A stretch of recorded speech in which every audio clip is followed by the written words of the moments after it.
whatever you say will be twisted, because there is a blindness to it that keeps people from the simplicity of the truth of God and love. So sadly, many people are being drawn into that, Mm, not because they're being deceived into it. That's mm, part of it's a deception that brings you out of the light of truth and back into a form of bondage. Um, and I get challenged a lot by people who within the mystic movement who are followers of this type of stuff and the Hebrew letters and all of these things. Um, and but you often find people who are trying to get you to follow the Hebrew language are offering Hebrew language courses, which you have to pay for. yeah. There's a financial element to it as well, which we don't need. We truly don't need. At the end of the day, we don't need the Old Testament. Why do we need a book written to a people that's not us? Now, Mm, I know there are things in there that the Holy Spirit has used to illustrate the things that are Jesus hidden in there. I understand that, but primarily it confuses people. definitely.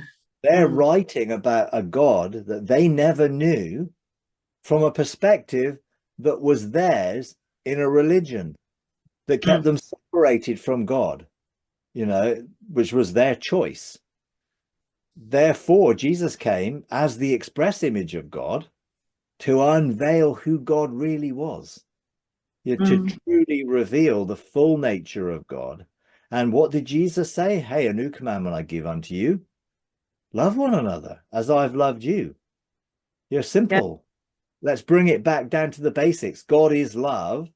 He wants us to be loved and therefore find our full identity in that being revealed in love, and then express that identity in loving other people.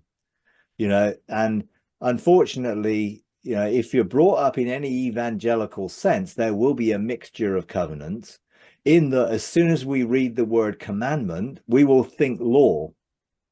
And Mm, if you don't fulfill the commandment, punishment. And actually, the word commandment, which is in Greek entoli, which comprises of in, and telos, which comes from a goal or a result, it's not a law to follow. It actually contains within it a goal that brings you to a result or an end. So if you love one another as you've been loved, you are fulfilling your identity. That is the goal of fulfilling your identity to made in the image of God. But in English, we read a word which has been translated that, and actually, properly, it means sort of the end result or the consummation, but it's been translated commandment. If you enjoy these videos, would you please take a moment to like, comment, and subscribe? It really does help. Thank you very much.